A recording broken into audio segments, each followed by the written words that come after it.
Vamos falar da partida em si. O Corinthians não jogou tão mal. O Palmeiras não jogou tão bem. Esse foi o resultado. Aí você chega no placar final, 2-0 para o Palmeiras. Mas isso pode minimizar o fato do Palmeiras ter feito 2 gols de bola parada ou o Corinthians ter sofrido 2 gols numa desatenção? Não. Trata-se de competência. E também do que está além do campo, que é uma situação muito mais complexa. Mas quando o Palmeiras leva a campo um time com desfalques, mas mesmo assim um estreante na zaga chamado Vitor Reis, que assume a responsabilidade, que encara um derby, travando as ações defensivas do Corinthians e ainda faz um dos gols da vitória no maior clássico que ele tem para disputar. É isso aí, galera. Vamos reagir a mais um vídeo aqui do Chico Garcia trazendo as últimas e os bastidores dessa partida entre Palmeiras e Corinthians. 2-0 para o Verdão.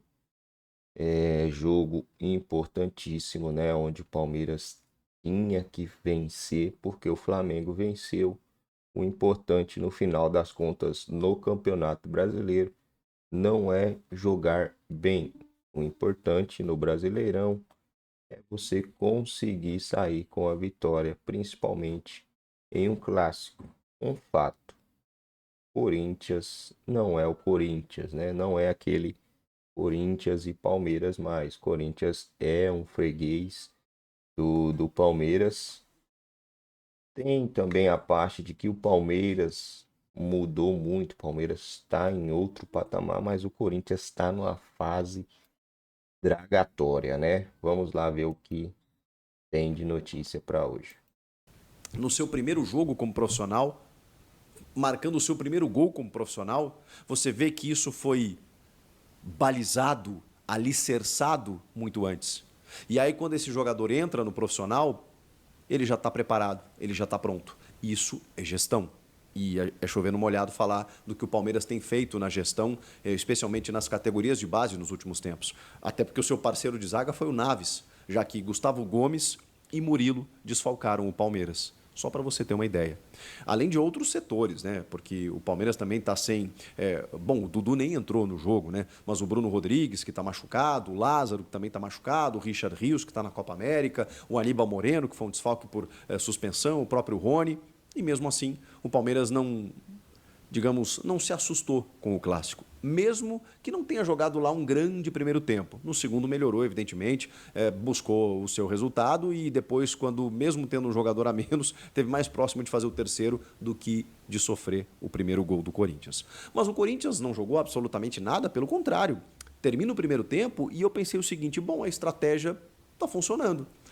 Um Corinthians que estava travando um pouco as ações do Palmeiras, o Palmeiras estava um pouco não conseguindo jogar e também com algumas peças individuais abaixo, né? O Estevão não fez um grande jogo, fez alguns lances de efeito e tal, mas não foi o jogador que, enfim, a gente esperasse no jogo. A grande figura do primeiro tempo foi o Wesley, jogador do Corinthians, que vejam só, foi até colocado como dúvida na escalação pelo Antônio Oliveira. Pelo amor de Deus, o principal jogador do time. Foi dali que saíram as principais jogadas do Corinthians. Jogadas essas que também não tinham um acabamento. Por quê? Porque o Corinthians jogava tudo nos pés do Wesley e o Wesley apostava tudo na sua jogada individual e ninguém aproximava para tabelar com ele.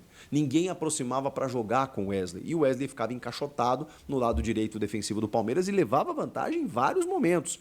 Foi dali que surgiram algumas das principais chances do Corinthians, mas também nada que pudesse ameaçar o Palmeiras. O Palmeiras se sentiu desconfortável, é verdade. O Corinthians conseguiu travar um pouco o Palmeiras e isso foi um grande mérito. E vejam só, terminou 0-0 o primeiro tempo.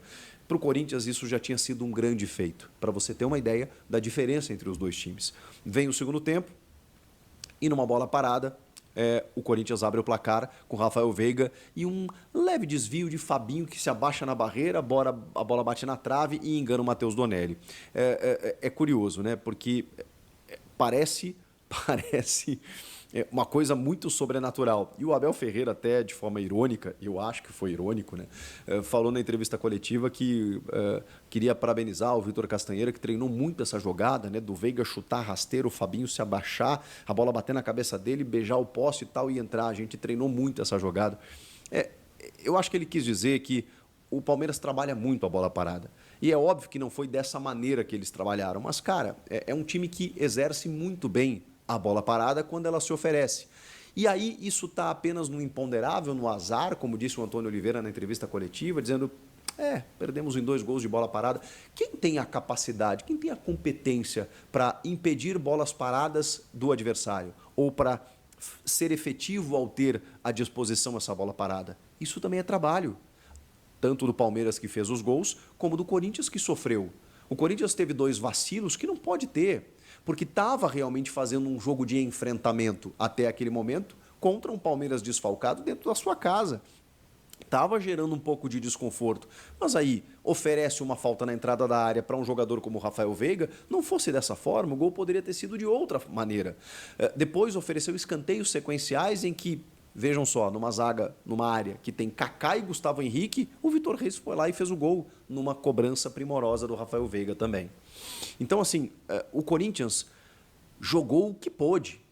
Fez um jogo de enfrentamento. Léo Maná deu carrinho, bateu no peito e tal. Mas, tecnicamente, taticamente, muitas vezes quando o Wesley caía pelo lado esquerdo no primeiro tempo, o Bidon tentava se aproximar um pouco lá, o Garro mais solto, muitas vezes deixava um buraco do lado esquerdo mais centralizado, em que o Palmeiras, ao recuperar a bola, tinha um latifúndio para percorrer. E aí coube ao Gustavo Mosquito ter que voltar para tentar recompor. Ele foi muito mais um defensor do que um atacante no jogo. O que fez o Gustavo Mosquito de produção ofensiva? O Yuri Alberto, que no segundo tempo até recebeu um pouco mais de bolas. No primeiro tempo, as jogadas se centralizaram muito mais no Wesley, e mesmo as que chegaram nos pés do Yuri Alberto, ele realmente não estava numa noite feliz, né? Então, assim, a produção ofensiva do Corinthians, ela é inócua, ela é insossa. Ela pode ter posse em algum momento, mas ela não se torna efetiva. E o Palmeiras sabe muito bem o que fazer com a bola, né? Então, mesmo que você permita o adversário, e o permita bem entre aspas aqui, não é que o Palmeiras deixa o Corinthians ficar com a bola, é que em algum momento, até por ser um clássico, você sabe que o adversário vai ter posse. Mas o Palmeiras controla esse espaço. Ele sabe exatamente até quando ele é ameaçado ou não. E é claro que, enfim, o Corinthians chegou em alguns momentos até para fazer gols, o Everton fez uma ou outra defesa, mas nada que gerasse uma preocupação muito grande, mesmo com todos os problemas que o Palmeiras estava enfrentando. Depois dos gols marcados, aí tem a expulsão do Veiga, que é justa, legítima, na minha opinião. Ele realmente agride o Rodrigo Garro, que enfiou o dedo na cara do Estevão lá, que fez uma gracinha na ponta direita, tudo dentro dos conformes do clássico, mas o Veiga realmente ali perdeu a cabeça. Para muitos torcedores, ele fez o que tinha que fazer, né? Porque, enfim, ele representou o torcedor, né? E está tudo certo quem pensa dessa forma, só estou aqui analisando a correção da decisão da arbitragem, né? Que naquele momento, diante do que o Veiga fez, não tinha outra medida a não ser expulsar o jogador do Palmeiras, que já tinha decidido a partida. Mas vejam só, mesmo o Palmeiras com um jogador a menos a partir dali, ele continuou mandando no jogo. Claro que o Corinthians daqui a pouco se assanhou um pouco, né, com as opções e alternativas, com as substituições que os dois times acabaram fazendo, mas o Palmeiras esteve mais próximo, na minha opinião, de fazer um terceiro gol do que de sofrer um gol. O Antônio Oliveira, no exato momento em que o Veiga acaba expulso, ele tira o Wesley para botar o Pedro Raul. Futebol na América não é muito avançado.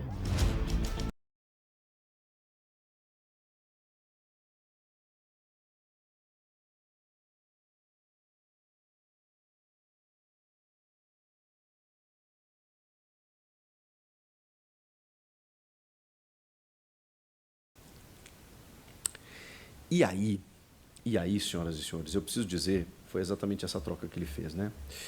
Porque assim, depois ele justifica na entrevista coletiva dizendo que o Wesley pediu para sair. É claro que, enfim, o Wesley não falou, então a gente não sabe exatamente o que aconteceu, mas é a palavra do treinador, que ele estava comendo banana no banco de reservas, desgastado pelo jogo que fez. E ele fez um jogo realmente de desgaste, de intensidade. Mas assim, tá bem, eu vou tentar respeitar aqui o fato de que se o jogador pediu para ser substituído. Mas é ruim, né?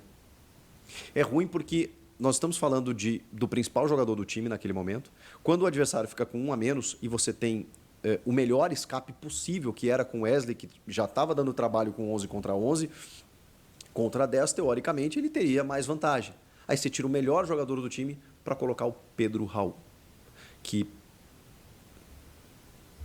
não consegue jogar, não consegue fazer alguma jogada ofensiva. E que, até pela configuração tática, ficaria na área esperando bola. Mas de que forma essa bola chega? Bom, aí ele bota o Coronado. Ele tira o Ranieri, que segundo ele, o Antônio, ele também pediu para sair, e bota o Coronado. O Coronado, em poucos minutos, mostrou que não faz sentido ele entrar no segundo tempo.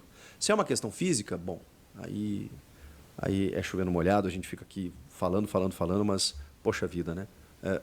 Não acredito que seja. O Coronado precisa jogar.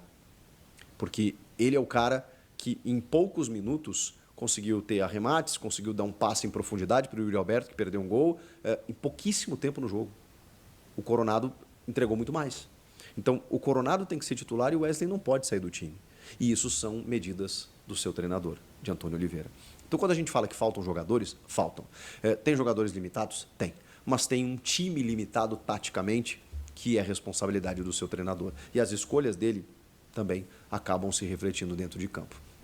A distância entre Palmeiras e Corinthians ela é oceânica nesse momento por vários fatores e que vão muito acima do que está ali dentro das quatro linhas. Tem a ver com gestão, tem a ver com promoção de categoria de base, tem a ver com estrutura financeira e tem a ver também com um treinador que está há anos no futebol brasileiro, que conhece muito bem o seu elenco, que sabe muito bem trabalhar com os jovens, que sabe trabalhar com o que tem, que sabe motivar o seu jogador para clássico e com outro que, enfim, tem no Corinthians como o grande clube da sua carreira e que está convivendo com, enfim, toda essa turbulência administrativa, financeira, jurídica, política, policial e tudo que o Corinthians vive nesse momento.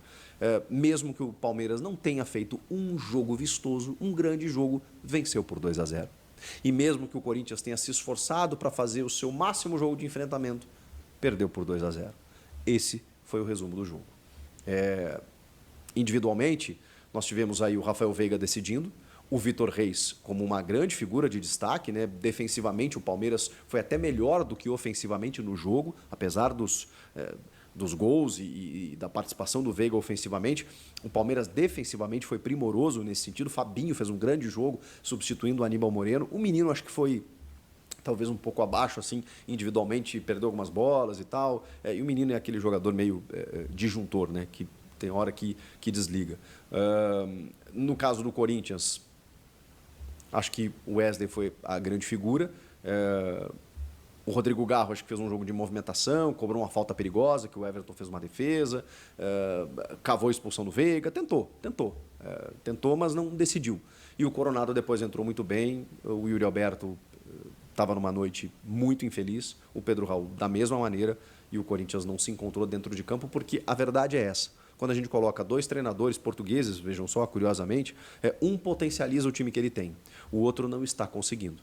Se o Corinthians não tem um elenco suficiente para ser campeão, claro que não, será que o elenco do Corinthians é inferior a equipes que hoje estão acima dele na tabela, como o Cuiabá, Juventude, Atlético Goianiense? Bom, galera, é isso aí, rapaziada. Muita gente torcendo para que o Corinthians seja rebaixado, né? Muita gente mesmo.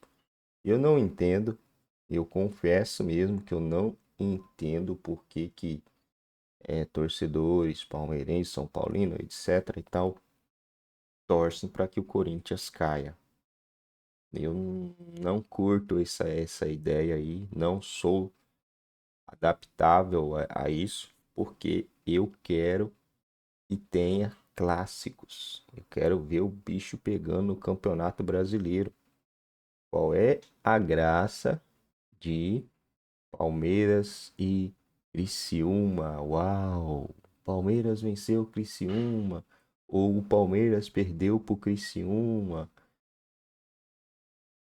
Broxante, né, gente? Broxante. Palmeiras e Corinthians. Poxa vida. Para muita gente para assistir um jogo desse, né? E aí a galera fica torcendo para que os seus rivais caiam para a segunda divisão. Eu, sinceramente, não consigo entender, né? Mas respeito. Eu quero que o Corinthians fique na primeira divisão, que é para a gente ter a possibilidade de assistir esses jogos que Na sua maioria das vezes, por mais que o Corinthians esteja em um momento horroroso, um momento bem ruim, a gente consegue ver ali um jogo competitivo, né? A gente consegue ver alguma trocação e consegue também zoar. Como vai zoar o Corinthians? Ah, zoa na não vai zoar. O Santos tá esquecido na zona de rebaixamento. Ninguém zoa o Santos, entendeu? Ninguém zoa.